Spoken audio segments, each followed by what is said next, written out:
G తెలుగులో telecast అవుతున్న serial ప్రేమ ఎంత మధురం. ఈ సీరియల్ స్టార్టింగ్ నుండి కూడా బుల్లితెర ప్రేక్షకుల్లో సంపాదించుకుంటున్న క్రేజ్ గురించి వేరే చెప్పనవసరం లేదు. ఇక రీసెంట్గా ఈ సీరియల్ ఎండ్ అవుతుంది అనుకున్నప్పటికీ ఆడియన్స్ కోరిక ప్రకారం ఈ సీరియల్ను మరికొద్ది కాలం కొనసాగించనున్నారు. అయితే కొన్ని పర్సనల్ రీజన్స్ కారణంగా వర్ష ఈ సీరియల్ నుండి తప్పుకుంటున్నారు. వర్షకు తెలుగులో ఇదే మొదటి సీరియల్ అయినప్పటికీ ఈ సీరియల్ ద్వారా తెలుగు ఆడియన్స్ కు బాగా చేరువయ్యారనే చెప్పవచ్చు. కానీ ఇప్పుడిక అను సీరియల్ నుండి తప్పుకోవడంతో కొద్ది రోజులు అనును సీరియల్లో చూపించకుండా న్యూ యాక్టర్స్ తో సీరియల్ స్టోరీ లైన్ కొనసాగనుంది.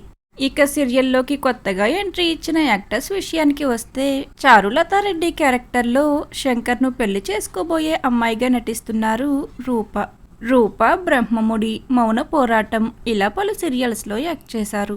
అలానే శివారెడ్డిగా నటిస్తున్నారు హరి. మరి ప్రేమ ఎంత మధురం సీరియల్ కొనసాగించడం ఈ సీరియల్ ఆడియన్స్ కు గుడ్ న్యూసే అయినప్పటికీ అను ఈ సీరియల్ నుండి తప్పుకోవడం ఆడియన్స్ అందరినీ డిసప్పాయింట్ చేసిందనే చెప్పవచ్చు. మరి తిరిగి అను సీరియల్లోకి రీఎంట్రీ అవ్వాలని మీరు కోరుకున్నట్లయితే ఒక లైక్ చేసి మీ అభిప్రాయాల్ని షేర్ చేయండి. Thank you for watching.